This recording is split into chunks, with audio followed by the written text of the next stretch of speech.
La figura es esta. La figura es que Elías habla con Abdías. Y Abdías habla con el rey Acab. Elías se encuentra con el rey Acab. Y Elías le dice al rey Acab: envía pues ahora y congrégame a todo Israel en el monte Carmelo. Y los 450 profetas de Baal y los 400 profetas de Acera que comen de la mesa de Jezabel. La figura continúa entre Elías ahora y los profetas de Baal. Baal era un ídolo de esa época, de la religión de esa época. Está en el monte Carmelo Elías, el único profeta de Jehová, Dios de Israel, que ha quedado, y los 850 profetas, o falsos, o hombres, de ídolos. Y Elías es simple, conciso, es directo y dice: si Jehová es Dios, seguidle. Y si Baal es Dios, id en pos de él. Solo Elías había quedado como el único profeta de Jehová, Dios de Israel. De los profetas de Baal, 450 más 400 de Acera.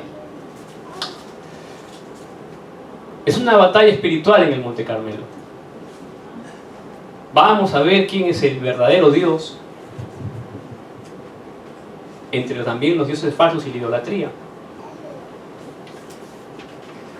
La consigna era preparar un holocausto, una ofrenda a Dios. Esa es la consigna. Elías dice: separen 2 bueyes, escojan ustedes primero, ustedes vayan primero. Y en Primera de Reyes, capítulo 18, versículo 24, Elías le dice: invocad luego vosotros el nombre de vuestros dioses, le dice a los 850 profetas de Baal, y yo invocaré el nombre de Jehová, y el Dios que responda por medio de fuego, ese sea Dios, dice la Escritura. Podemos ver que la religión está a un lado preparando su ofrenda, y el Evangelio está a otro lado preparando también su ofrenda al Dios de Israel. Toman el buey, lo preparan, y los 850 o 450 profetas de Baal empiezan a invocar el nombre de sus dioses. Empiezan a llamar a sus dioses. Empiezan desde la mañana, dice la Escritura, hasta el mediodía, y no había respuesta. No pasaba nada. Y ellos andaban saltando sobre el altar. En otras palabras, estaban haciendo un ritual. Estaban haciendo un ritual. Elías se burlaba de ellos diciendo: gritad en voz alta, les decía, porque Dios es, ¿no? Un poco sarcástico Elías. Quizá está meditándole ese Elías a ellos, o tiene algún trabajo y está muy ocupado y no puede escucharlos, o va de camino por algún lugar, o tal vez duerme y hay que despertarle, le dice Elías a los profetas de Baal. Y dice que ellos clamaban a grandes voces y se cortaban con cuchillos, se rasgaban con cuchillos, conforme a su costumbre, conforme a la tradición, conforme a lo que la religión les había enseñado a ellos,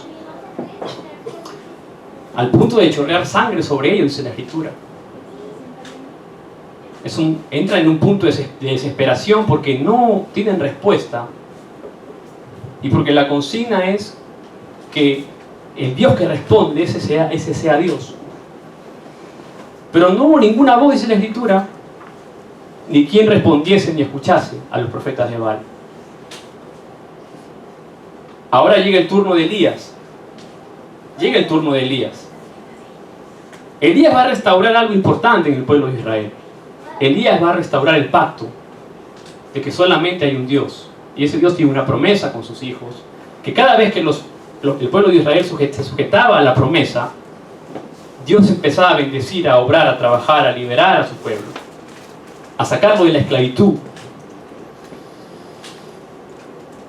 Elías arregla el altar de Jehová que está arruinado, edifica con las piedras un altar en el nombre de Jehová. No es un altar cualquiera lo que edifica Elías, es un altar en el nombre de Jehová. Hace una zanja alrededor del altar en que cupieran 2 medios de grano, prepara la leña y corta al buey en pedazos y lo pone sobre la leña, sin fuego, y dijo: llenad 4 cántaros de agua y derramadla sobre el holocausto y sobre la leña. Los profetas de Baal no hicieron eso. Ellos solamente prepararon su holocausto, prepararon el buey, lo cortaron en pedazos, lo pusieron sobre la leña y quedó ahí.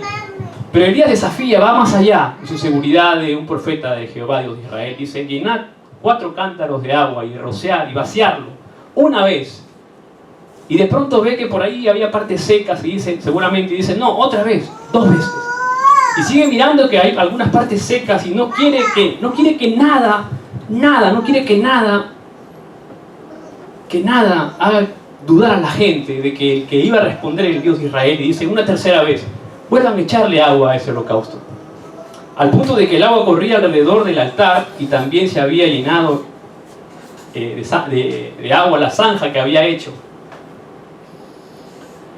Entonces dice la Escritura que el agua corría por esa zanja que él había hecho, y llega la hora de ofrecer el holocausto y se acerca el profeta Elías y dice: los profetas o los hombres de Baal habían estado desde la mañana hasta el mediodía, cantando, saltando, haciendo rituales, clamando, no sé, tocando la cucaracha martina, no sé qué habían estado haciendo, pero habían estado haciendo cosas humanas en su humanismo, en la religión, sumergidos en que ellos desesperadamente querían que su Dios, ese ídolo falso que estaba engañando al pueblo de Israel con idolatría, que estaba trayendo destrucción además, porque habían matado a todos los profetas de esa época, los habían matado, y solo quedaba Elías. No pasó nada y le toca a Elías, y Elías dice esta oración: Jehová, Dios de Abraham, de Isaac y de Israel, sea hoy manifiesto que tú eres Dios en Israel y que yo soy tu siervo y que por mandato tuyo he hecho estas cosas. Dice: respóndeme para que conozca este pueblo que tú, oh Jehová, eres Dios y que tú vuelves a ti el corazón de ellos. En ese momento, dice la Escritura que entonces cayó fuego. En ese momento cayó fuego de Jehová y consumió el holocausto, consumió la leña, consumió las piedras, consumió el polvo y aún lamió el agua que estaba en la zanja. Jesucristo es la solución a todos los problemas. La restauración del hombre, ese fuego que cae, podemos simbolizar que es el fuego del Espíritu Santo que llegó en el aposento alto de Marcos, en el libro de los Hechos.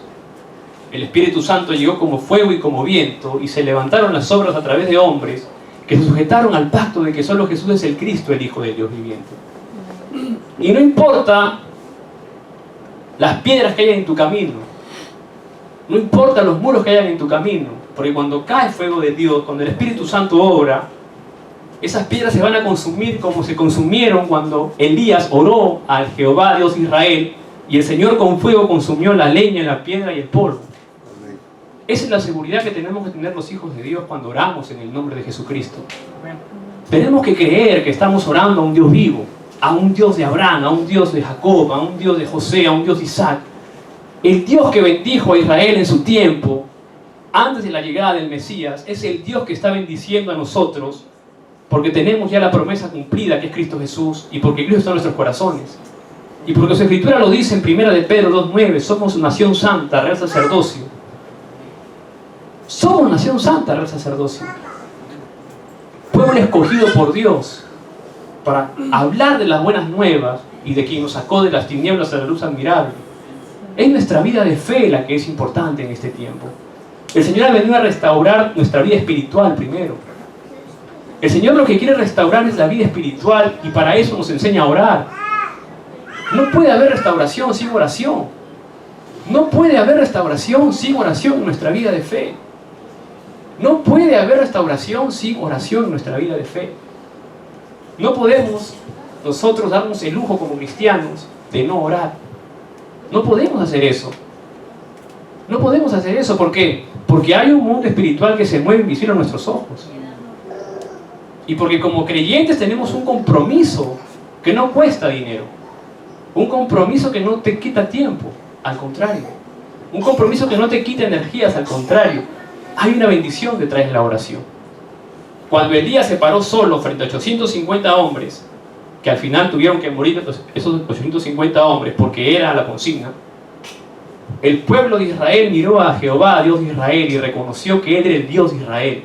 Pero porque hubo un hombre que tuvo temor de Dios y se paró delante de ellos en oración y dijo, pues basta, o seguimos sumergidos en la religión, mirando cómo el pueblo sufre y hay desastres, y la corriente del mundo arrastra a nuestros jóvenes, o nos paramos y predicamos el Evangelio sin ningún motivo, sin nada, proclamamos a Cristo como Señor y Salvador porque se trata de nuestra vida de fe, se trata de nuestra línea familiar, se trata de nuestras naciones, de nuestra futura generación. ¿En dónde me voy a parar? Me paro dentro de los 850 profetas porque son más, porque son multitud, porque ahí hay chévere, hay juerga, hay diversión, hay todo lo bonito. O me paro solo con Elías, o en el lugar de Elías, aunque no vea que haya nada para mí de repente en mi ojo humano, pero me paro mirando al Dios de Israel. Me paro mirando y sujetándome a esa promesa que Jesús es Cristo, el Hijo del Dios viviente. ¿Dónde me paro? O me paro con 850 hombres que sirven a ídolos, o me paro con el Evangelio en el lugar donde yo me encuentro. Si yo voy a pelear con 5 personas, seguramente, o con 10, voy a pensar que, a no ser que sepa un arte marcial, ¿no? Que sea un Bruce Lee, o un Jackie Chan, o físicamente, o un David, ¿no? O un David Zurita, ¿no? Un remanente, ¿no? Que sepa pelear, ¿no? ¿No?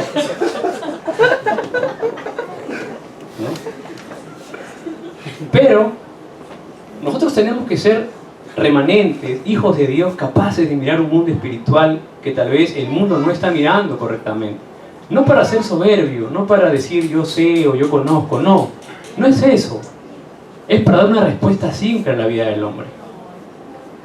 Es para dar una respuesta simple, y ese es el Evangelio.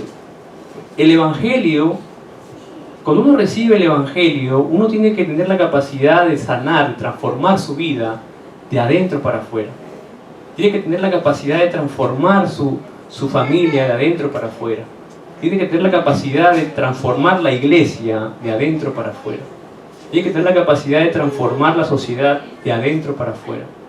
De transformar la nación, el país de adentro para afuera. De transformar el mundo de adentro para afuera. Entonces nuestro desafío es hacer algo que es más grande que nosotros. Algo que Elías no podía hacer. Porque si Elías decía, yo lo puedo hacer, es arrogancia. Si Elías decía, yo no lo puedo hacer, eso es incredulidad.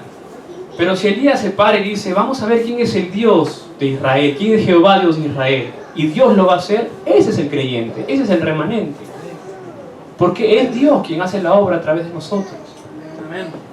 Esa es la diferencia, y eso es lo que marca una diferencia en nuestra vida. Nosotros no podemos ayudarle a Dios por más que queramos. Podemos tener un corazón grande, un corazón bueno, un corazón noble, podemos tenerlo, es innato tal vez, pero por eso no podemos ayudarle a Dios. No podemos hacer que Dios mueva su plan de acuerdo a nuestra voluntad. Es al contrario, nosotros hacemos la voluntad del Padre, porque es la oración que Dios enseñó, que Jesucristo enseñó además.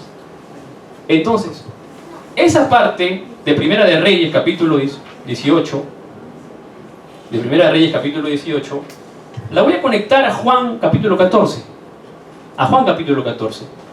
Porque cuando Elías se para delante, en el monte Carmelo, se para ahí con los 850 profetas falsos, él se para sujetándose a la promesa de que había un Dios de Israel, que es Jehová, Dios de Israel, y que él iba a responder su oración, y que él iba a mostrar que él era Dios de Israel. Y hoy en día ya la promesa se ha cumplido, el Mesías ha llegado, el ungido ya pasó, ha dejado el Espíritu Santo con nosotros, y nos ha dejado el nombre de Jesucristo. Elías clamó en el nombre de Jehová Dios de Israel, porque en ese momento todavía el pacto no se había cumplido en la tierra. Pero ya en esta época ya pasó, ya Jesucristo murió por nosotros, resucitó además y nos dejó la promesa del Espíritu Santo y nos dejó su nombre nombre sobre todo nombre, para que cuando nosotros clamemos, las obras vengan así como fuego a nuestra vida. Es el poder del Espíritu Santo. Por eso en Juan 14:14 dice, si algo pidieras tú en mi nombre, yo lo voy a hacer.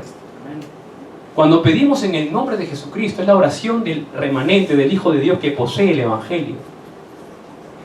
Ahora, no sabemos de qué forma lo va a hacer. No sabemos de qué forma, de qué manera Dios va a tratar con nuestra vida. Pablo recibió el Evangelio y después de 14 años fue lleno del Espíritu Santo y pudo hacer la obra de evangelización que tuvo que hacer. Pero ojo, ¿recibió qué? Recibió la llenura del Espíritu Santo, que es el mandato celestial en Hechos 1:8. Pero recibiréis poder cuando haya venido sobre vosotros el Espíritu Santo y me seréis testigos en Jerusalén, en toda Judea, en Samaria y hasta lo último de la tierra. ¿Cómo me lleno del Espíritu Santo si no tengo un tiempo de oración? ¿Cómo puedo ver la guía de Dios si no tengo un tiempo de oración? ¿Cómo puedo quebrantar la fuerza de las tinieblas si no tengo un tiempo de oración? ¿Cómo puedo hacer eso si no doy yo mi tiempo de oración a Dios? No tengo un tiempo de oración marcado, que puede ser el mejor tiempo que tú elijas. No estamos diciendo que tiene que ser este tiempo, hasta ahora, no. Es un tiempo donde tú eliges, donde tú te paras delante de la presencia de Dios y empiezas a comunicarte con Dios en tu vida espiritual. Señor, este es mi tema de oración. Oro por la iglesia hispanohablante Emanuel de Seúl, aquí en Corea del Sur. Señor, oro por los remanentes que están estudiando, trabajando aquí en Corea del Sur, para que tú los uses como instrumentos que lleven tu evangelio. Señor, oro por los ancianos de la iglesia Emanuel, para que lleven el ministerio adelante. Señor, oramos por los pastores de la iglesia Emanuel, para que lleven el ministerio adelante. Es el tiempo de oración que tú te paras delante de Dios. No importa cuánto material escrito tenemos, no importa cuánto conocimiento escrito tengamos o redactado, no importa eso. Lo importante es cómo yo realizo el evangelio en mi vida de fe, cómo yo voy ganando fuerza espiritual y cuánto tiempo yo permito o me permito a mí mismo desafiar en oración. Ese es el punto de cambio que un hijo de Dios debe tener. Porque la religión da respuestas, sí, son respuestas, pero son respuestas físicas, respuestas pasajeras. El evangelio resuelve el problema espiritual del hombre, el problema eterno del hombre, que es la separación de Dios. Esa es la diferencia. Entonces nosotros tenemos en nuestras manos un arma poderosa, que es la oración. Un arma que podemos mover los cielos y la tierra en el nombre de Jesucristo. Y es la palabra de hoy que nos lleva a la reflexión de esa parte. Elías no tenía otra opción, porque además no fue algo que Elías quiso hacer. Elías no se levantó un día y dijo, bueno, hoy vamos a pelear en el Monte Carmelo, voy a llamar a acá, voy a decirle, bueno, que vengan los 850 profetas, voy a crear mi plan, No, la Escritura dice que vino palabra de Jehová. Vino palabra de Jehová a Elías primero, y se movió de acuerdo a la palabra que Jehová le daba a Elías. Hoy en día la Escritura nos enseña a nosotros que cuando nosotros oramos en el nombre de Jesucristo, hay una obra que se levanta en nuestra vida. Es la palabra del Dios que viene a nosotros, a nuestra vida, a través de su Escritura. No hay que esperar que nos hable una voz y que diga, me está diciendo. No, la palabra de Dios nos está diciendo, ora en el nombre de Jesucristo, porque ahí está la respuesta. Ora en el nombre de Jesucristo, pide en mi nombre, dice Jesús. En capítulo 14, del 1 al 14, Tomás solamente interviene 2 veces y después todo lo que Jesús le dice. Y es tremendo porque primero Tomás le pregunta y le dijo, Tomás, Señor, no sabemos a dónde vas, ¿cómo pues podemos saber el camino? ¿Cómo pues podemos saber el camino? El camino de la salvación es a través de quien te está hablando, lo dice Jesús. Yo soy el camino, le está diciendo Jesús. Yo soy el camino, en mí está la verdad, en mí está la vida. A través de mí vas a llegar al Padre. No busques en otros lados, lo que está diciendo Jesús. No vayas por otros caminos porque te vas a perder, vas a tomar mucho tiempo, te vas a distraer, va a venir un enemigo y te va a engañar. Yo soy el camino, Tomás, mírame, tócame, le dice. Yo soy el camino, Tomás, dice Jesús. Yo soy el camino, yo soy la verdad y la vida, y nadie viene al Padre sino por mí. No solamente a través de la salvación, sino también a través de la oración. Esa es la diferencia. Para ganar la salvación es a través de Jesús, amén. Pero no solamente está hablando a través de la salvación, sino para la oración también. Y no solamente para la oración, sino para cualquier cosa que tengamos que hacer, vamos a Dios, al Padre, ¿a través de quién? A través de Jesús. Porque a través de Jesús es la obra del Espíritu Santo que va a pasar en nuestra vida. Si no lo creemos, entonces ahí está el problema. El problema no es el Evangelio, el problema no es la palabra, el problema es uno. que no está creyendo lo que ya la Escritura dice. Yo soy el camino, ¿para quién? Para ir al Padre. El Padre. Yo soy la verdad. ¿Por qué? Porque soy el Cristo. Soy el único que te puede resolver el problema fundamental del hombre. Soy el único que te puede resolver ese pecado fundamental que tú no puedes resolver. Soy el único que murió en esa cruz. Soy el único que resucitó al tercer día. Soy el único que derramó su sangre por ti, siendo tú un pecador, un malo, estando en maldición. Solamente yo lo pude hacer, Tomás le dice. Yo soy el camino solamente, yo soy la verdad, yo soy el Cristo, le está diciendo. Y en mí está la vida, le dice, en mí está la vida. ¿Por qué? Porque te voy a dejar una promesa, te dejo el Espíritu Santo para ti, para que te pueda guiar, para que te pueda llenar, para que pueda obrar el Espíritu Santo en ti. La bendición del Padre, del Hijo y del Espíritu Santo otra vez. Tenemos una bendición tremenda en nuestra vida, la bendición del Padre, del Hijo y del Espíritu Santo otra vez. Y Tomás le vuelve a decir, le dice, ahora Felipe le dijo, Señor, muéstranos el Padre y nos basta. Y Jesús le dijo, tanto tiempo hace que estoy con vosotros y no me has conocido, Felipe. Es como cuando leemos esta escritura y decimos, ¿cuánto tiempo tengo el Evangelio y no puedo realizar que Jesús es el Cristo, el Hijo del Dios viviente? ¿Cuánto tiempo tengo el Evangelio y sigo llorando por cosas innecesarias? ¿Cuánto tiempo tengo el Evangelio y sigo teniendo incredulidad? ¿Cuánto tiempo tengo el Evangelio y ni siquiera puedo devocionar al 100% mi vida de fe? ¿Cuánto tiempo hace que tienes el Evangelio? ¿Cuánto tiempo? Escríbele en un papelito ahí. ¿Cuánto tiempo que tienes el Evangelio? ¿Cuánto tiempo que tenemos el Evangelio? ¿Cuánto tiempo que disfrutamos de estas respuestas en nuestra vida de fe? ¿Cuánto tiempo? Y le dice, el que me ha visto a mí, ha visto al Padre. ¿Cómo pues dices tú, muéstranos al Padre? ¿No crees que yo soy en el Padre y el Padre en mí? Las palabras que yo hablo, no las hablo por mi propia cuenta, sino que el Padre que mora en mí, Él hace las obras. El Señor tiene un plan grandioso para cada uno de nosotros. Y tiene obras que se levantan a través de la oración. Por eso el Señor nos está llamando a nosotros a ser una iglesia de oración, a ser personas de oración, a ser hombres, mujeres de oración. ¿De oración para qué? Para descubrir el plan de Dios en nuestra vida. De oración para quebrantar la fuerza de las tinieblas. De oración para qué? Para tener respuesta. Entonces, ¿cómo oro? ¿Cuándo oro y de qué manera oro? Por ejemplo, muchos creyentes cortan su bendición al momento de recibir la respuesta. Muchos creyentes cortan su bendición al momento de recibir la respuesta, porque creen que recibiendo la respuesta ya, ahí quedó el plan y la maravilla de Dios. Se asombran de ver, wow, algo grande que pasó, wow. Piensan que Dios solamente trabajó específicamente para eso. Cortan su bendición al momento de recibir la respuesta. Pero un remanente, un hijo de Dios, una hija de Dios, mira más allá de la respuesta. ¿Qué quiere decir eso? Que uno ora, recibe la respuesta y la oración sobre esa respuesta es la que nos va a hacer disfrutar mayor el reino de Dios. Porque al recibir la respuesta hay un plan de Dios dentro de esa respuesta. Entonces no solamente me quedo con esa respuesta, sino que ya con la respuesta tengo un nuevo tema de oración. Señor, ya respondiste mi oración. Tengo la respuesta en mis manos. Tengo esa bendición. Ok, se queda ahí y decimos aleluya, gloria a Dios y ya, y lo guardamos. Ah, la respuesta ya. Tengo respuesta en mi vida. Ah. Pero no, el Hijo de Dios agarra la respuesta y dice, Señor, tengo la respuesta, te doy gracias y te glorifico. Yo tengo un pensamiento para hacer algo con esa respuesta.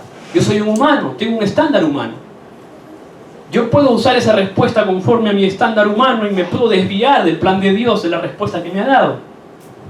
Entonces mucha gente corta su bendición porque recibe la respuesta y una vez que recibe la respuesta, esto es tremendo, empiezan a usar su estándar humano y empiezan a usar la respuesta de acuerdo a su capacidad humana y se pierde el plan de Dios.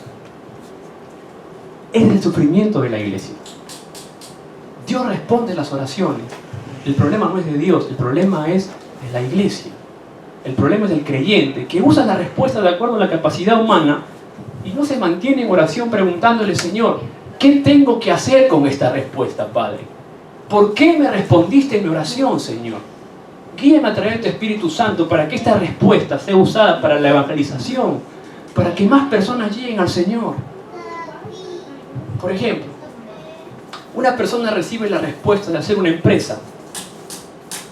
Ha orado tanto tiempo por una empresa, ha creado una empresa, empieza a recibir bendición en su empresa, crea la empresa, empieza a generar dinero y de pronto para ahí la bendición, porque empieza dentro de su empresa, en la bendición que ya tiene, empieza a generar y empieza a usar su estándar humano y dice, bueno, ya tengo la respuesta, voy a hacer esto. Y nunca le preguntó al Señor, Señor, ¿qué tengo que hacer con esta respuesta que ya tengo? Usó el estándar humano para hacer esto, pero el Señor tenía algo más grande aquí. Aquí probablemente sí, por la respuesta que recibió, caminará, avanzará, tendrá más camino. Pero en un momento determinado llegará al límite y no podrá pasarlo. Porque humanamente el hombre está predestinado a tener límites en su vida de fe. Si es que no entra en oración en el nombre de Jesucristo. Pero la persona que recibe la respuesta y dice, Señor, tú me respondiste y me diste esta respuesta para el Evangelio. Ahora que tengo la respuesta, Señor, guíame para manejar esto de acuerdo a tu plan y a tu voluntad. Ese es el que tiene verdadero éxito. Ahí está la diferencia de los hijos de Dios. Hay hijos de Dios que reciben la respuesta, orando en el nombre de Jesucristo, y después de recibir la respuesta usan su conocimiento, usan su habilidad, y caminan probablemente un tiempo. Y no digo que esté mal, pero los que tienen verdadero éxito es los que reciben la respuesta, y cuando tienen la respuesta empiezan a orar, Señor, esta respuesta, ¿de qué manera la tengo que manejar yo dentro de tu reino? ¿De qué manera tengo que moverme yo bajo la guía de tu Espíritu Santo? ¿De qué manera yo desarrollo esta respuesta que tú me estás dando? ¿De qué manera lo hago, Señor? Eso es Jeremías 33:3. Clama a mí, y yo te responderé. Y te enseñaré cosas ocultas. Dios te responde para enseñarte cosas ocultas, no para quedarnos con esa respuesta. Dios nos responde para enseñarnos cosas ocultas que nosotros no conocemos. ¿Cuántos queremos vivir esa bendición de vida de fe? Amén. Es tremendo el Evangelio. Amén. El problema no es de Dios, el problema es de la iglesia. El problema muchas veces es del creyente que pone un muro para que el Señor no siga bendiciendo su vida. Y posiblemente se vaya así, dé la vuelta como el pueblo de Israel 40 años en el desierto. El Señor en su misericordia nos trae de nuevo otra vez. Pero hoy tenemos la oportunidad de aprender algo nuevo. Del momento que yo recibo la respuesta es el momento que mayor tengo que aferrarme a la palabra de Dios. En el momento que recibo la respuesta es en el mayor tiempo que tengo que orar en el nombre de Jesucristo. En el momento que recibo la respuesta es cuando tengo que clamar y decirle, Señor, guíame a través de tu Espíritu Santo. Es en ese momento donde yo recibo la respuesta. Es en ese momento donde vamos a poder ver más allá de ese horizonte que nuestros ojos físicos no pueden ver. Por eso somos una iglesia diferente. Y eso es lo que Dios nos quiere enseñar el día de hoy.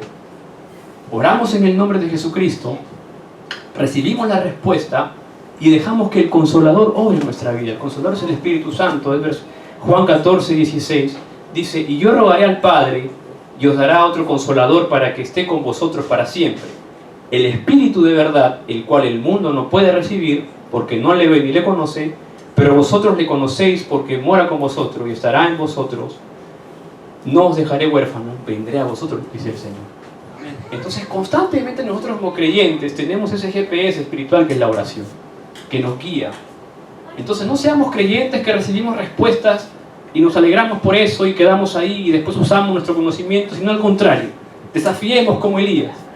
Seamos creyentes que al momento de recibir la respuesta podamos ver más allá en oración y trabajar con esa respuesta en el nombre de Jesucristo. Porque la respuesta que da Dios es para descubrir las cosas grandes y ocultas que no conocemos. Entonces, eso hay que llevarnos el día de hoy a casa y el resto de nuestra vida. El día que yo recibo respuesta en mi oración es el tiempo donde yo tengo que sujetarme más al Evangelio, porque estoy viendo que hay un Dios vivo que me da evidencias y que quiere trabajar a través de mi vida para bendecir a otras personas también. Amén. Que seamos esos tipos de creyentes. Amén. Creyentes, de verdad creyentes. Hoy es el Día de la Madre. Extrañamos a mamá muchos, ¿verdad? Estamos lejos muchos de mamá. Y también hay aquí hermanas que sus hijos también, o sus hijas están lejos también. Y la mayor fortaleza para la mamá, para nuestras madres, y las madres que están hoy aquí presentes, y las futuras madres también, porque hay remanentes que van a ser madres también, es la oración por los hijos. Es la oración por los hijos. Porque aunque nuestros hijos, y me incluyo yo, a veces seamos un dolor de cabeza para los padres, y yo siempre digo estando chico, cuando me encuentro con ellos y les digo, mira, si tu mamá te tira una correa, sóbate y haz la finta que te duele, ¡ay! Grita ya. Está bien, o si te tira algo ya. Si te grita ya, mamá, tranquila. Pero el día que veas a tu mamá orando por ti de rodillas, clamándole a Dios, Señor, úsalo a mi hijo, bendice a mi hijo, ahí sí tiembla. Porque no sabes de qué forma el Espíritu de Dios te va a agarrar y te va a llevar y te va a estrangular un rato para que cumplas la voluntad del Padre. Así que los mejores modelos para la oración de las madres a sus hijos es la oración de la madre de Moisés, es la oración de Ana por Samuel, es la oración de Eunice por Timoteo y su abuela Loay. Es esa oración. Las madres tienen que orar y los padres tenemos que orar por nuestros hijos.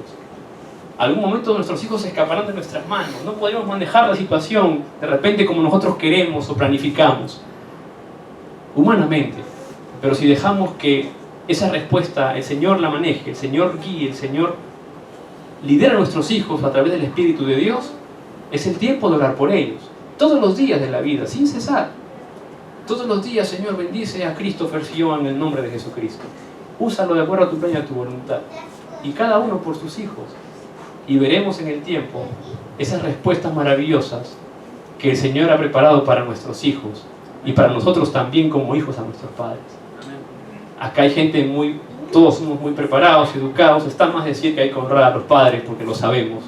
Hay que honrar a nuestros padres en todo sentido, hasta el día que el Señor les permita estar con nosotros. Hay que honrarlos, saludarlos, visitarlos, darles un beso, mamá, papá, ¿cómo estás?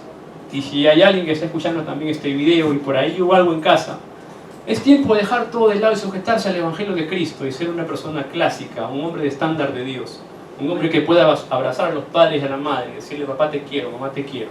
No solamente porque sea el Día de la Madre hoy, sino porque es un deber como hijos de Dios, porque la Biblia lo enseña así. Así que oramos para que nuestros hijos y nosotros como hijos seamos remanentes con el Evangelio, que al momento de recibir la respuesta, cuando clamamos en el nombre de Jesucristo, no usemos nuestro estándar ni nuestro conocimiento, sino seamos sobre esa respuesta hombres y mujeres de oración para ver lo que el Señor quiere hacer con nuestra vida y con esa respuesta que recibimos. Que se lleven eso hoy a casa, que sea un día de gran bendición y feliz día a todas nuestras madres que están en la iglesia y que están también escuchándonos a través de internet. Vamos a orar. Padre Dios, te damos las gracias, Señor, en el nombre de Jesucristo por tu palabra. Gracias, Señor, porque es la solución a todos los problemas. Gracias, Padre, porque cuando oramos en el nombre de Jesucristo, tenemos respuesta, Señor, y te pedimos la llenura del Espíritu Santo, para que nosotros no paremos esa bendición usando nuestro estándar, Padre, sino que realmente sobre esa respuesta oremos, seamos guiados por el Espíritu Santo, y venga la mayor respuesta, Señor, esas cosas grandes y ocultas que nos quieres enseñar. Gracias por tu gracia, Señor. Bendice a todas nuestras madres, Señor. En el nombre de Jesucristo oramos. Amén.